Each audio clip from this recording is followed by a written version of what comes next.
Subcommittee will now come to order. And the chair will recognize himself for an opening statement of 3 minutes.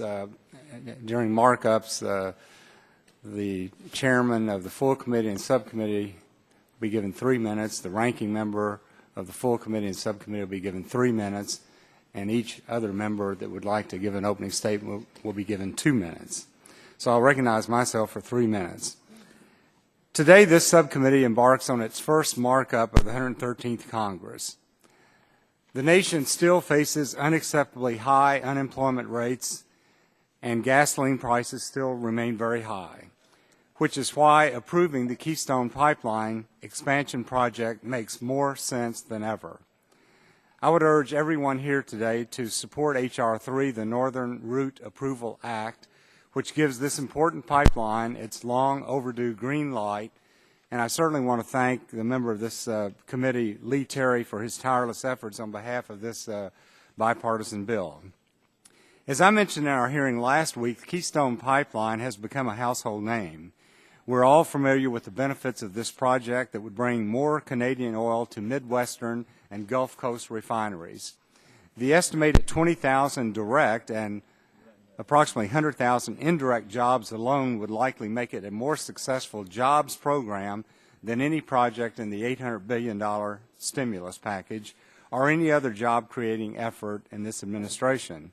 And unlike federal job programs, Keystone does not have 1 penny of taxpayer dollar. In addition, the project would increase the supply of oil and help moderate the future price of oil in this country, which should come as welcome news to Americans struggling through the third straight year of gasoline prices well above $3 a gallon.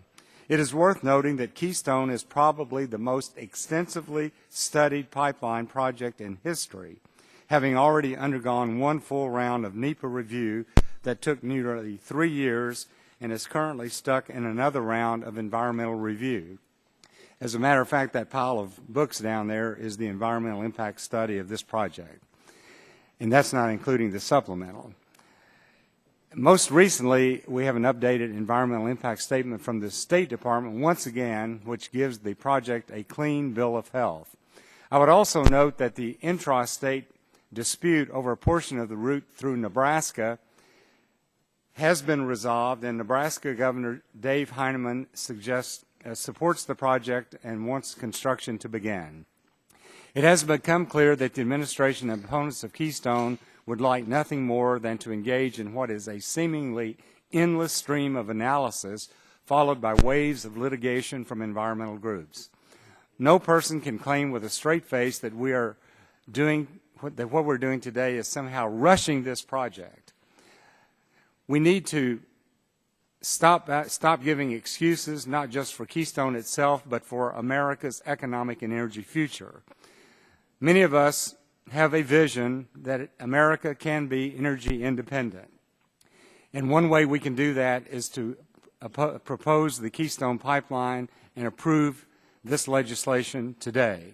The goal of North America's self-sufficiency is within reach, but America can't reach its potential so long as we continue to create obstacles.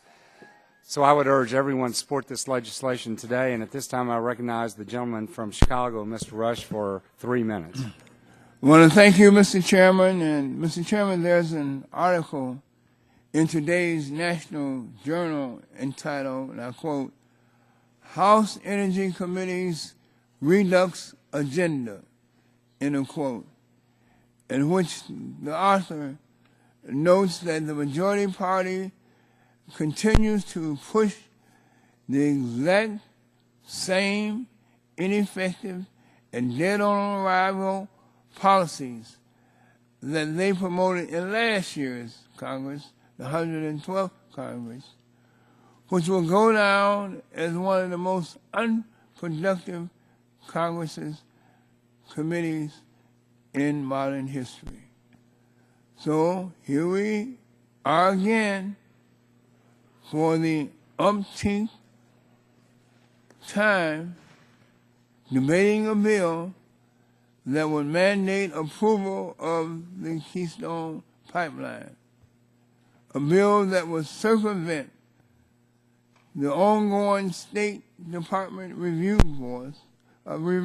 process, and a bill that will limit citizens' ability, American citizens' ability, limit the ability of the American people to file lawsuits against the Keystone Project. Mr. Chairman, instead of holding hearings on the science of climate change, an issue that affects every American family and every American consumer, from the farmers of the plains and Midwest states who have seen record drought and crop loss, to the business owners and homeowners on the Gulf and the Mid-Atlantic coast who have seen their homes and livelihoods engulfed in record floods, to the firefighters who have been battling severe wildfires in Colorado, in Arizona, and in California over the past year, we are here wasting the subcommittee's time, the taxpayer dollars, on a bill that's dead on arrival, that will never see the light of the day in the Senate, and will never be signed into law by the President. Mr. Chairman, as Ranking Member Waxman and I have done in 24 letters to you and to the full committee chairman since May of 2001, I urge the majority party to make better use of this subcommittee's time and invite actual scientists and climate experts who can talk informatively about the likely impacts of unabated climate change on human health, on the environment, and also on the economy. And Mr. Chairman, I would invite the majority party to take your heads, your collective heads, out of the proverbial sand. The American people expect leadership from those of us who are sent to Washington, and it's past time for us to stop messaging and start leading. I yield back. This time I recognize Chairman of the full committee, Mr. Upton, for 3 minutes for his opening statement. Thank you, Mr. Chairman. You know, this is not the first time that Congress has debated a pipeline project held captive by federal red tape, despite its great potential to create jobs and increase the supply of North American energy. 40 years ago, we faced a very similar situation with the Alaskan pipeline. It took an act of Congress to break the bureaucratic impasse, limit the litigation, and achieve the Alaska pipeline's construction, and now we've got to do the same for Keystone XL. This bill, H.R. 3, the Northern Route Approval Act, will end the needless delays and finally allow construction of this landmark jobs and energy infrastructure project. The Alaska Pipeline Project was mirrored in lengthy bureaucratic delays, but after Congress enacted the Transatlantic Pipeline Authorization Act of 1973, the project moved swiftly and soon created tens of thousands of good-paying jobs at a time of high national unemployment. The Alaska Pipeline was a game-changer for U.S. energy policy, and to date, it has delivered some 16 billion barrels of oil to the American market and has amassed an excellent environmental and safety record. Although the warnings of the 70s never materialized, some of the same activist groups that oppose the Alaska Pipeline have resurfaced still, peddling the stale warnings of doom and gloom from 4 decades ago.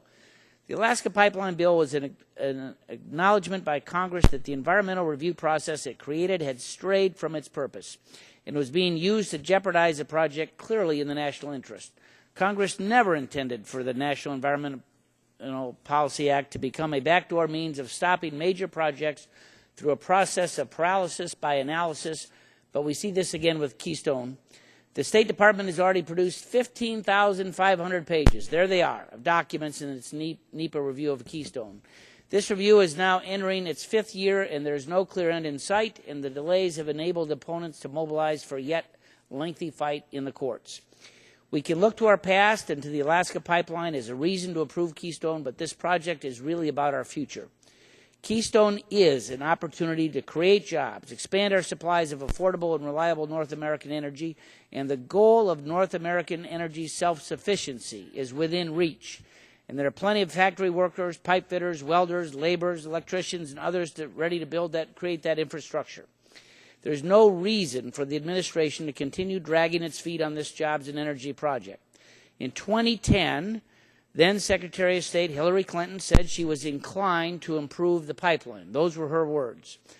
Almost 2 years ago, this subcommittee met to mark up Lee Terry's original bill. We moved that legislation through the House with a bipartisan vote of 279 to 147 in July of 2011. But the administration told us that they would not support the bill because they were already committed to reaching a decision before December 31st, 2011. The president last year declared that he'd do whatever it takes, his words again, to create U.S. jobs. But now we are in April of 2013, 4.5 years after Keystone's application was first filed, and the administration has yet to approve the project. It's time for us to act and get the pipeline built. This is a step towards a brighter energy future, and I yield back the balance of my time. The gentleman's time has expired. I now recognize the gentleman from California, Mr. Waxman, for 3 minutes for his opening statement. Mr. Chairman, today this subcommittee is making its 3rd attempt in 2 years to grant special treatment to TransCanada's Keystone XL tar sands pipeline.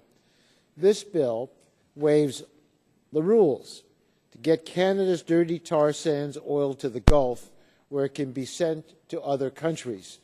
That's a great deal for oil companies that produce, sell, or refine tar sands crude like Koch, Valero, and Shell, but it's a dangerous proposition for the rest of us. In May 2012, TransCanada submitted its application for the Keystone XL pipeline northern route. The State Department drafted a supplemental environmental analysis, which was issued for public comment last month. When the public comment period ends, the State Department will finalize the environmental analysis. Then the Department will take up to 90 days to determine whether approval of the project is in the public interest, considering effects on the economy, national security, the climate, and other factors. This is an appropriate process for a highly controversial project. It gives Americans an opportunity to weigh in. It allows the President to determine what is really in the best interests of the country, and it attempts to ensure that if the project does go forward, we do it as safely as possible. But this bill would short-circuit the process and dictate the result. It would grant the permits by congressional fiat. It would lock out the public, eliminate the President's responsibility to balance competing interests, and block federal agencies from minimizing destruction of wetlands and endangered species habitats. Even if you support the pipeline, you should oppose this bill. I oppose both the bill and the pipeline because Keystone XL is a bad deal for America. We get all of the risks while oil companies profit by expanding production of the dirtiest oil on the planet and sending it overseas. My greatest concern is the climate impacts. Experts tell us that building Keystone XL will let oil companies triple production of the tar sands. That's simply not consistent with any future scenario for avoiding catastrophic climate change. There are other grave risks as well, particularly for communities in the path of the pipeline, as the Mayflower spill showed us once again. The subcommittee's job is to address the most pressing energy, air quality, and climate problems facing America today, but instead of doing our job, we're busy granting special favors for oil companies. Thank you. The chair would remind members that pursuant to committee rules, all members' opening statements will be made part of the record, and any member wishing to make an opening statement will be given 2 minutes. A gentleman from Louisiana, Mr. Scalise, is recognized for 2 minutes. Well, thank you, Mr. Chairman, for having this markup and for bringing this legislation. I'm proud to be a co-sponsor of this bill to finally greenlight the Keystone Pipeline. I'm not sure what President Obama is waiting for, but American families have been asking for this project for years when they look at the fact that there's 20,000 American jobs that will be created, billions of dollars of private investment, and there will also be energy security that gets increased by us developing a trading relationship with Canada for 1 million barrels of oil a day that we won't have to be getting from Middle Eastern countries who don't like us. When families are experiencing the pain at the pump right now, people are paying somewhere around $3.50 a gallon. They're going to be paying closer to $4 a gallon gas this summer, and they're fed up with this administration's continuous refusal to explore American energy. And Keystone is a no-brainer. I mean, literally with the stroke of a pen, President Obama could create 20,000 American jobs and increase American energy security, and for 4 years now he's chosen to say no. So I'm glad that this committee is willing to say yes to American energy and to American jobs and finally start pursuing an all-of-the-above energy strategy. When the president loves talking about energy production's never been higher since he's been president, he fails to mention the fact that on federal lands, energy production's been down because of his administration's policies. It's only on private lands where it's been up, and that's where the president's been trying to shut that down, ironically. With EPA, with Department of Interior, he's got every federal agency out there trying to beat up on American energy and make it harder to produce energy in this country, when at the same time you look at what China's trying to do. China said, look, if America doesn't want the oil, we'll take it. And the bottom line is we use millions of barrels of oil every single day. And who are we going to get it from? Are we going to get it from a friend in Canada who wants to build this pipeline and spend that private money and create those American jobs, or keep giving it to these Middle Eastern countries who don't like us and sending billions more of our dollars there? It's a no-brainer. Unfortunately, President Obama doesn't realize that, but I'm glad, Mr. Chairman, that you do, and that we'll pass this out of the committee. I yield back the balance of my time. Chair now recognizes the gentleman from from California, Mr. McNerney, for opening statement. Thank you, Mr. Chairman. The thing that bothers me about this bill is that everything is deemed.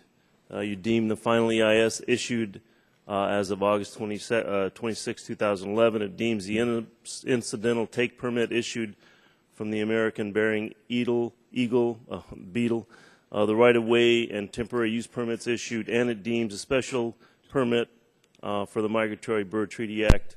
Where's the truth in these things? I mean, you can't just deem the truth. I think we're taking a very bad precedent here, and we need to worry about what the long-term implications of this bill are. I yield back. Gentleman yields back. Anyone seek gentleman from Nebraska, Ms. Terry, is recognized for 2 minutes. Thank you, Mr. Chairman. And yeah, this is something that we've worked on for over 2 years. After 1,650-ish days that this permit's been filed, and over, as you can see down here, 15,000 pages of environmental reviews, at least 2 public services of public hearings, 3 studies with public comments today, enough is enough. Like what happened in the early 70s with the Alaskan pipeline, it just became mired in all of the bureaucracy. No decisions could be made until Congress finally stepped in. So the precedent was made for this action. In fact, the bill that I filed, H.R. 3, closely mirrors the Alaskan pipeline, what Congress had to do in 1972, with great support from Congress.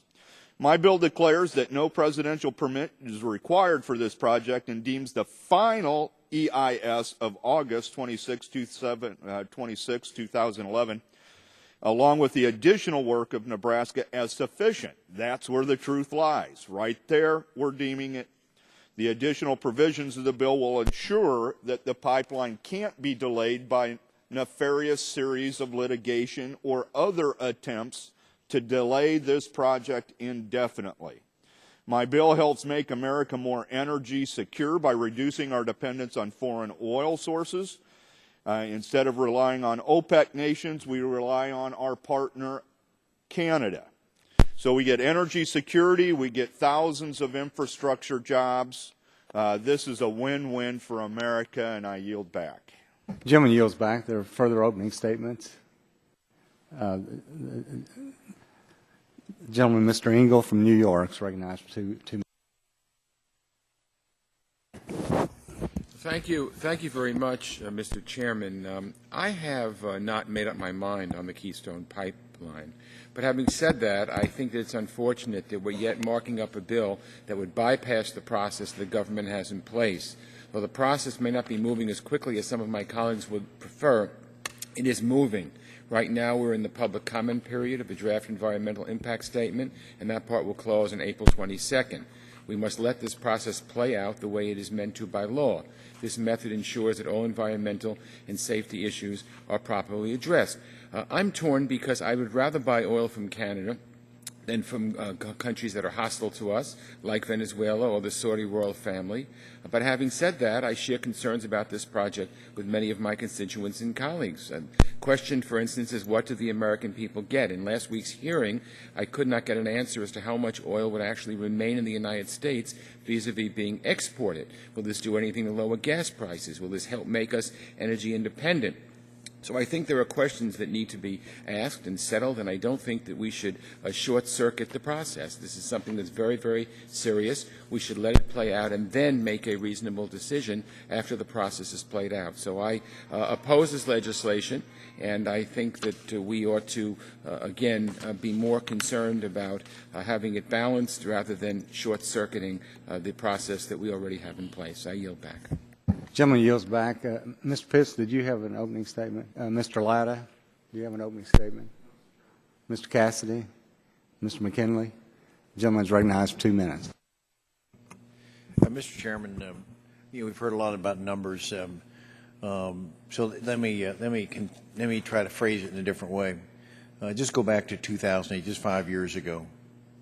5 years ago, the construction industry had 8 million people in America working, supporting their families. Today, there are 5.8 million. We've lost 2.2 million jobs in construction industry. 2008, the unemployment rate was 7.4% in the construction industry. Today, it's 15%. Price of gasoline, 2008, was $1.85. Now we're talking about $3.75. Anyone in their right mind would see we're going in the wrong direction. For the families, the working families in America, they want us to take action. We have an opportunity here to create 20,000 jobs. Now some say, as my friend, colleague from Massachusetts said, these are, what was the quote, what's in it for us except a few thousand temporary jobs building a pipeline? Those temporary jobs take care of families. They take care of food, housing, insurance. That's part of our industry, is our families, taking care of them.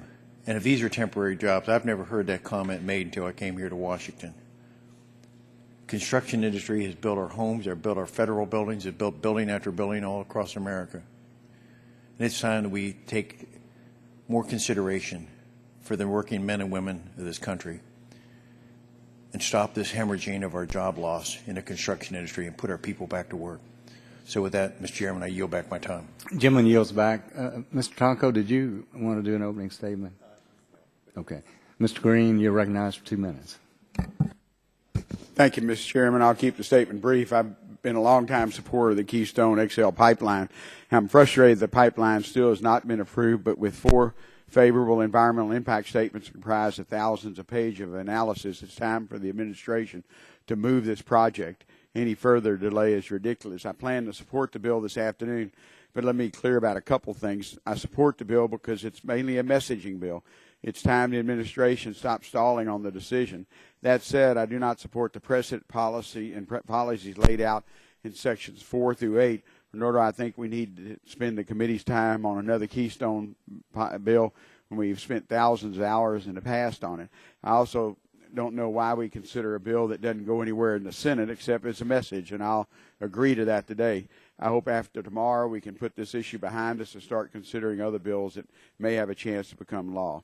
Issues within the jurisdiction of the subcommittee are far too important to risk another 2 years of inaction. Thank you again. I'll yield back my time. The gentleman yields back. Mr. Pompeo, do you have an opening statement? Mr. Kinzinger? Mr. Griffith? Mr. Doyle? Mr. Barrow. Mr. Christensen is recognized for 2 minutes. Dr. Christensen. Thank you, Mr. Chairman. And I, too, am deeply concerned about the aggressive manner in which H.R. 3, the Northern Route Approval Act, is being pushed through the committee. This is the third attempt in 2 years to support a pipeline that will carry tar sands, which is significantly more greenhouse gas intensive than conventional oil from Canada to the Gulf Coast. And this bill is particularly troubling as it would essentially give one project a regulatory earmark without careful consideration of the potentially devastating impacts to the public health, climate, and our natural resources. Raw tar sands crude is significantly more toxic and acidic than other types of crude oil, and during the refining process may release a greater volume of harmful pollutants into the air. These pollutants are detrimental to human health and can increase the incidence of lung and respiratory diseases.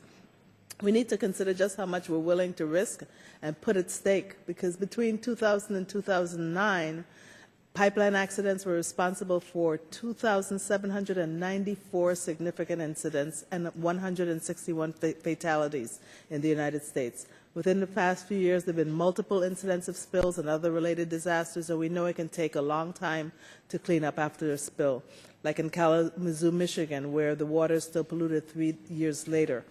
So rather than subverting the federal process and putting vulnerable communities at risk, we should question whether we really need another pipeline and instead offer assistance to distressed communities like my district, where American citizens are unreasonably burdened by electricity that costs 5 times the national average.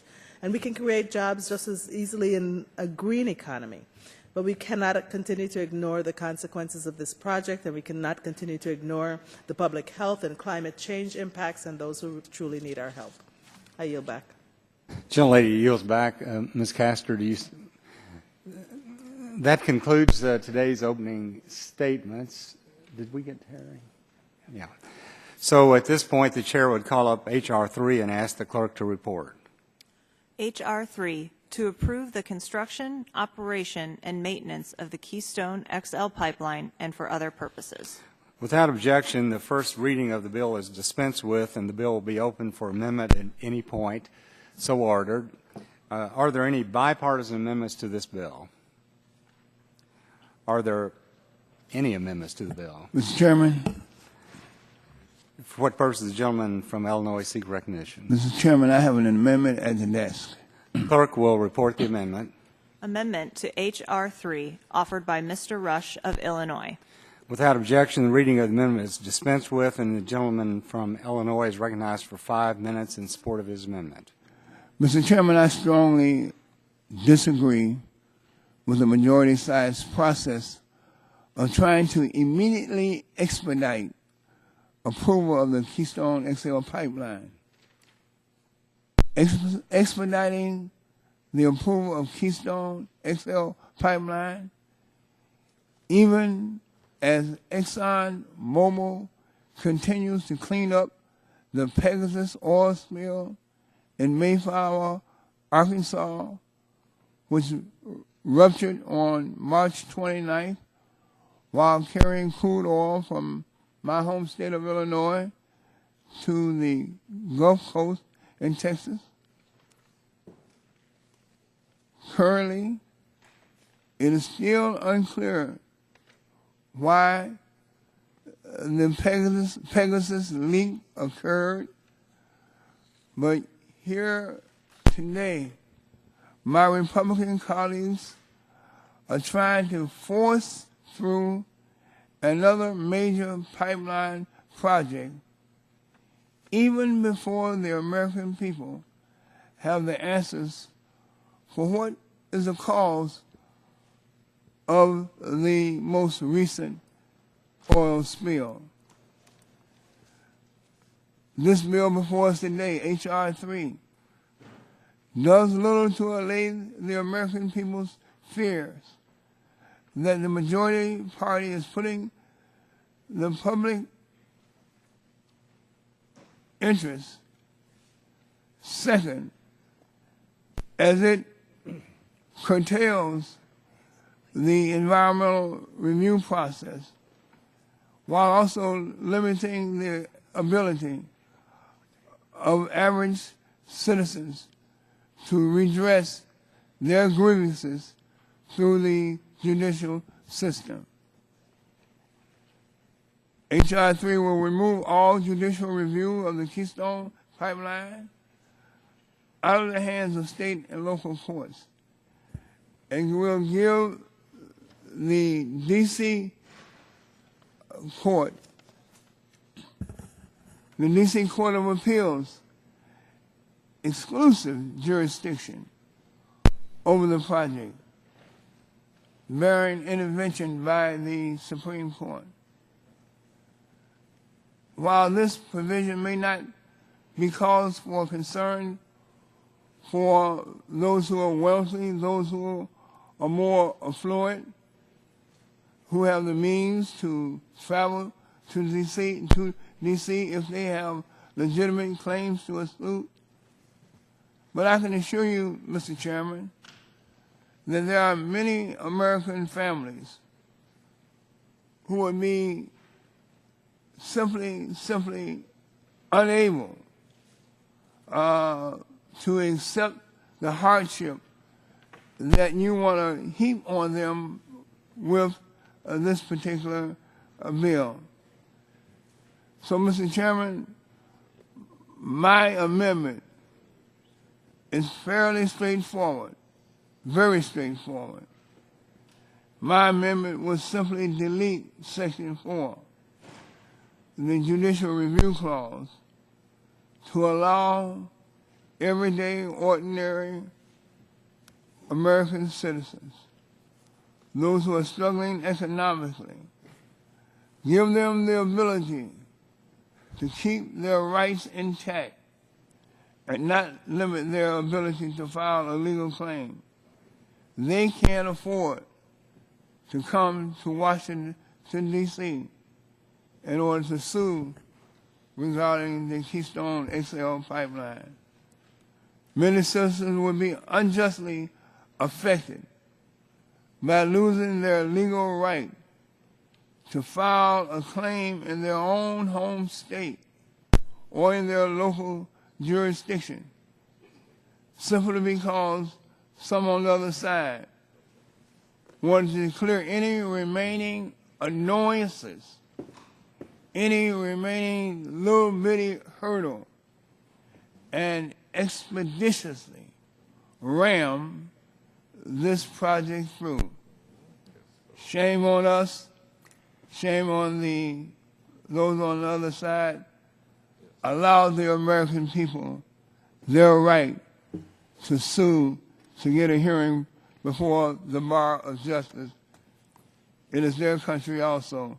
With that, I yield back the balance of my time. The gentleman's time has expired. Does anyone seek recognition in opposition? I do, Mr. Chairman. The gentleman from Nebraska is recognized for 5 minutes. I appreciate that. The shame should go on poor staff work that misinterpreted the clear language of this bill.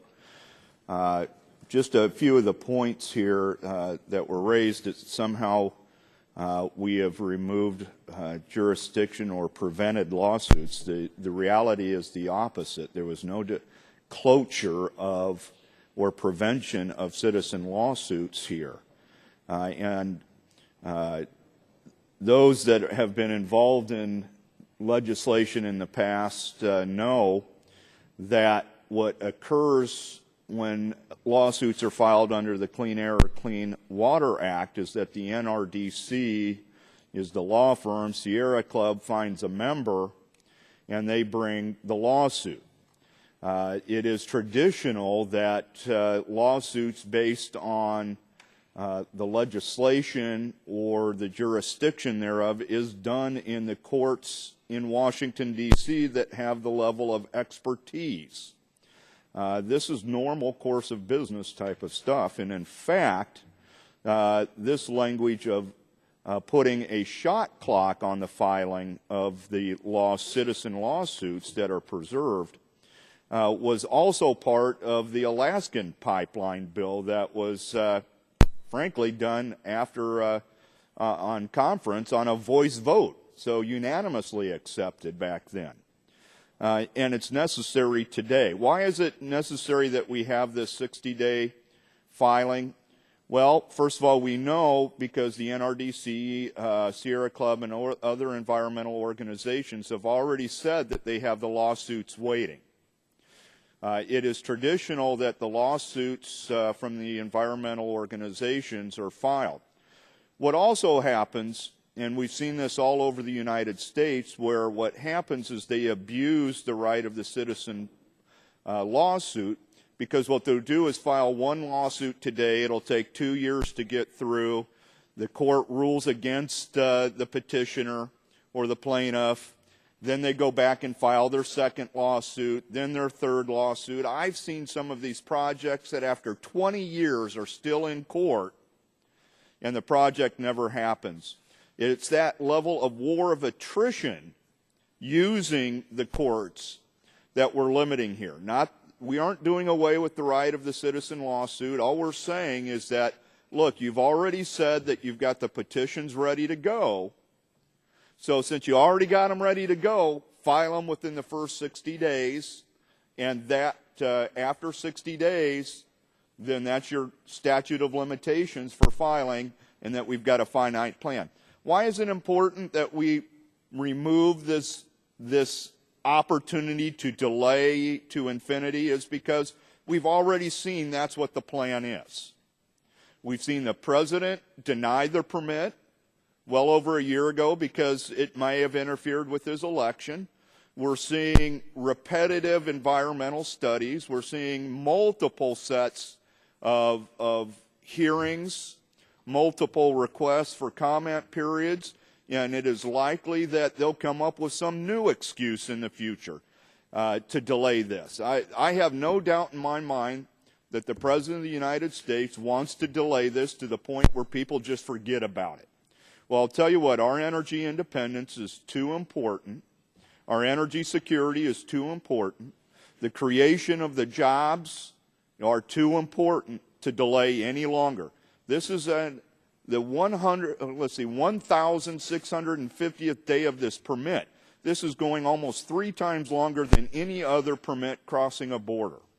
So it's time we act. These are fair. We don't close out any states' rights here. If there's a state-based lawsuit, there is nothing in this bill that prevents that filing. In fact, they have already stated that they have petitions ready to file in the state. We can only deal with the federal matters in the jurisdictions.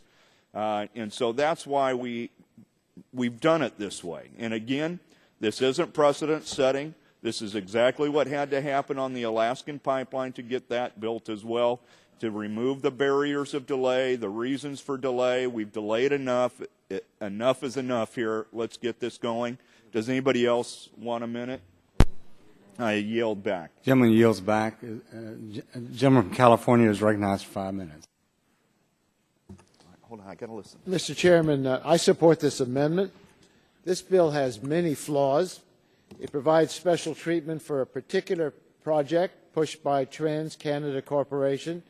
It approves a massive, long-lived infrastructure project that will allow tar sands producers to proceed with plans to triple their current production. And this bill locks the public out of the ongoing decision-making process on this highly controversial project. The bill effectively short-circuits the environmental review process by deeming all requirements met and all permits issued. And it declares by fiat that an environmental review of previous versions of the project satisfies virtually all federal legal requirements. It even decrees that the Keystone XL pipeline will not harm endangered species, habitat, or migratory birds. So this committee has the power to decree such things. Essentially, this bill is designed to make the Keystone XL tar sands pipeline immune from legal challenges. The bill effectively eliminates any challenges to the adequacy and thoroughness of the environmental review and permitting processes, which are curtailed by the bill. As a fail-safe, the bill then goes on to require that any challenge to a federal action related to Keystone XL pipeline be heard by the D.C. Circuit Court of Appeals rather than the usual courts of jurisdiction. This provision is a boon to D.C. lawyers, and more troubling, it would effectively block legal challenges by those who live elsewhere and lack the resources to come to court in Washington, D.C. The environmental groups are all stationed right here in Washington. So who's being kept out? Well, people who live in Nebraska or North Dakota or South Dakota or anywhere along the line that might have be impacted by this tar sands pipeline. The pipelines, and that is not the usual course for legislation. Only in the area of the Clean Air Act and the Clean Water Act is there a restriction at the D.C. area, and that's when something applies nationally. But if something affecting any particular region, it's in the circuit where that region is located.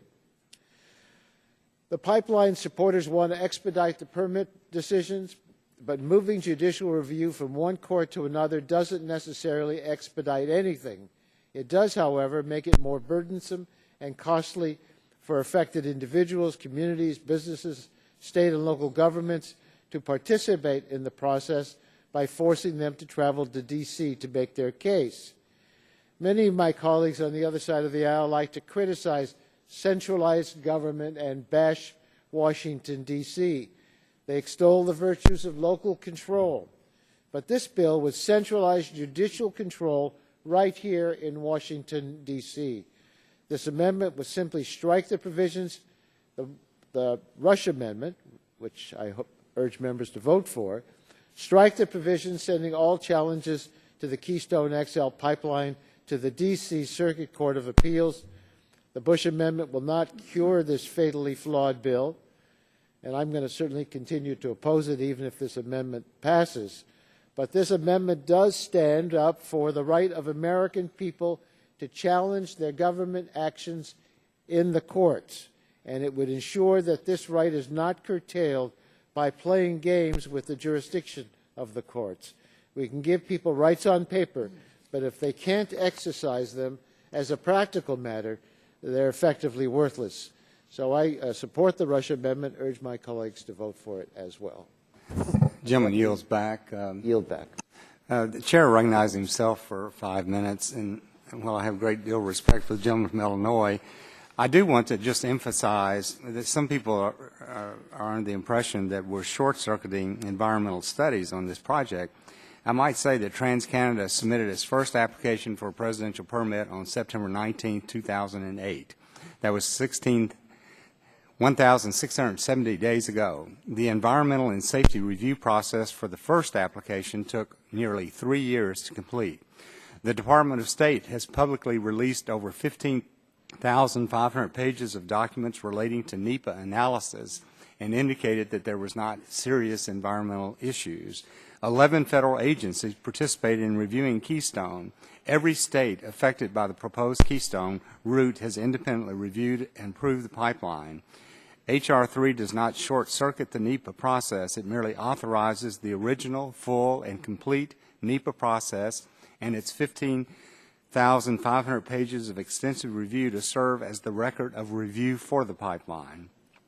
And I might also say that the language in this bill mirrors the language for judicial review of the Alaska Natural Gas Pipeline Act that became law in 2004. And I might also say that there were limits to judicial review in the Waxman-Markey cap-and-trade legislation as well as the Dodd-Frank bill, so there's not anything really unusual about this language. Is there anyone else on our side of the aisle?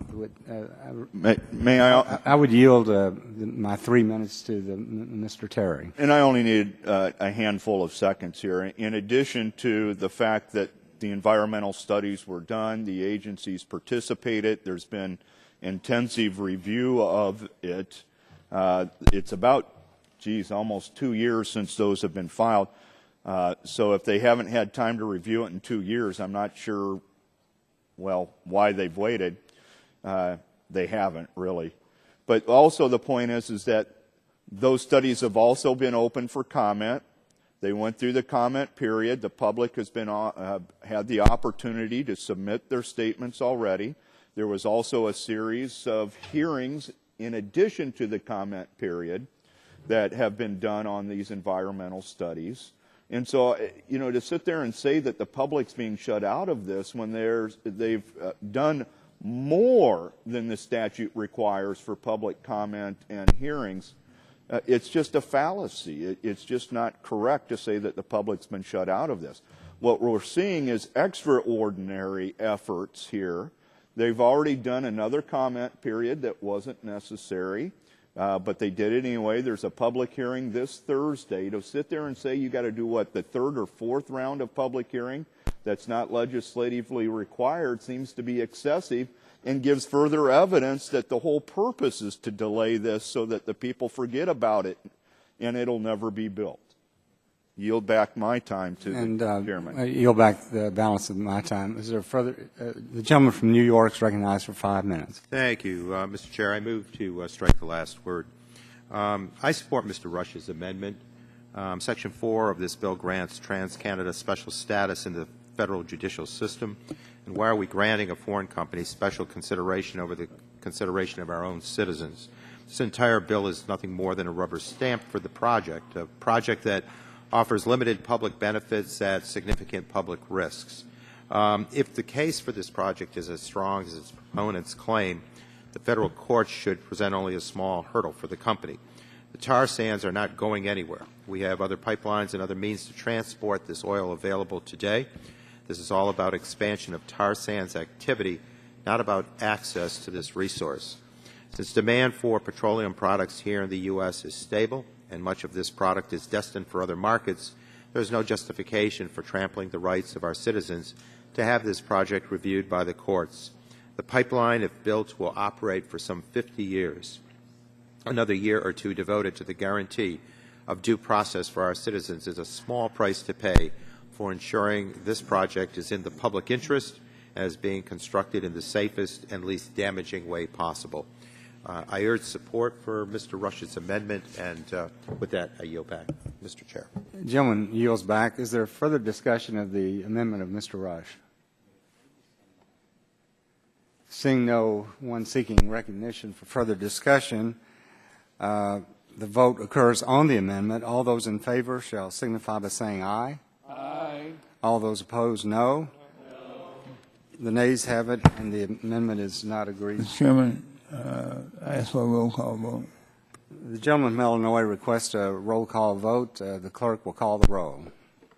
Mr. Scalise? No. Mr. Scalise? No. Mr. Hall? No. Mr. Hall? No. Mr. Shimkus? No. Mr. Shimkus? No. Mr. Pitts? No. Mr. Pitts? No. Mr. Terry? No. Mr. Terry? No. Mr. Burgess? Mr. Latta? Mr. Latta? No. Mr. Cassidy?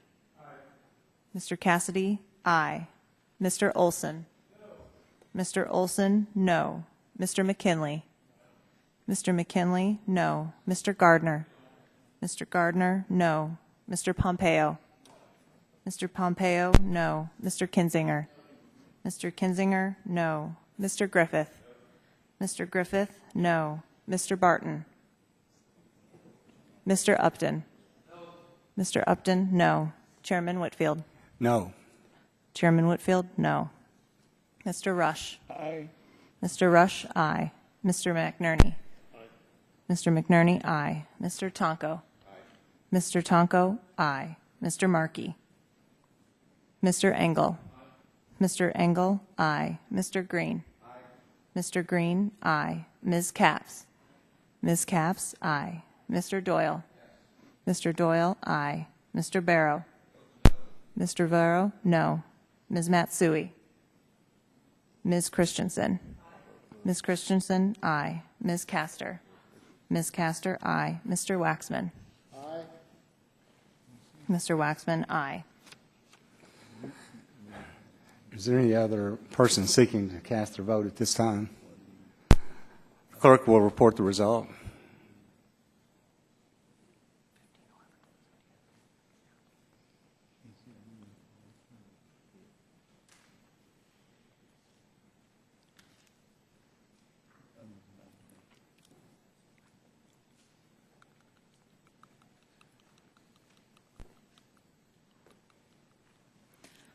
Mr. Chairman, there are 15 nays and 11 ayes.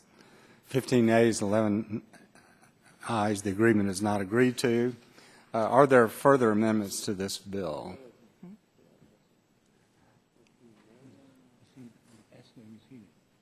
I'm sorry?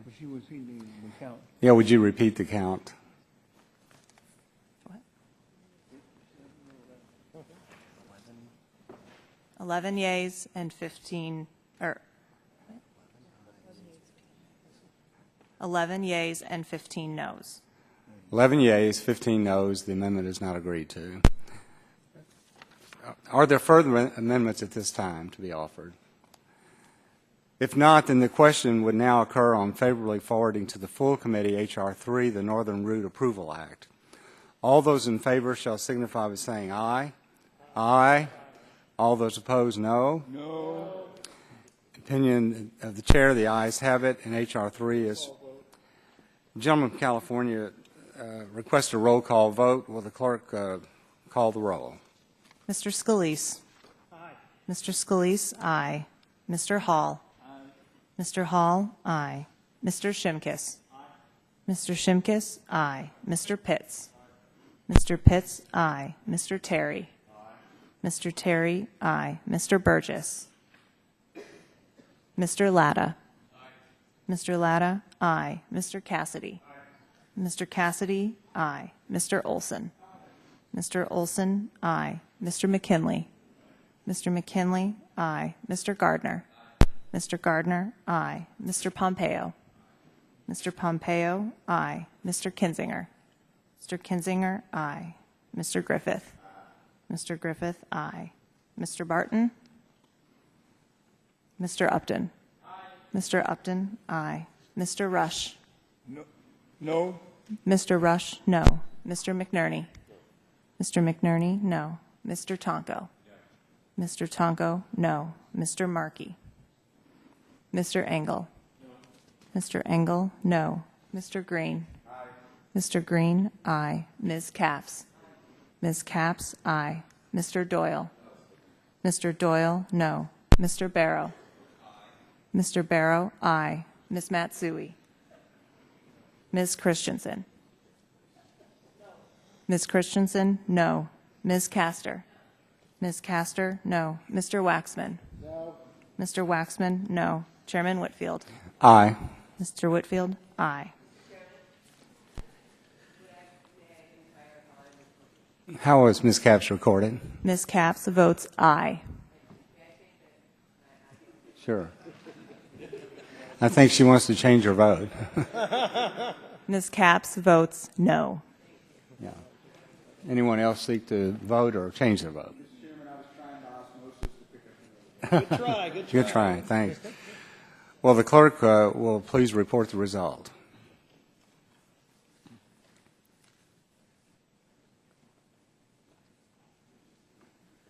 Mr. Chairman, there are 17 ayes and 9 noes. 17 ayes, 9 noes. The bill is favorably reported. The ayes have it. Without objection, the staff is authorized to make technical and conforming changes to the bill favorably forwarded by the subcommittee today. So ordered. Without objection, the subcommittee stands adjourned. Thank you.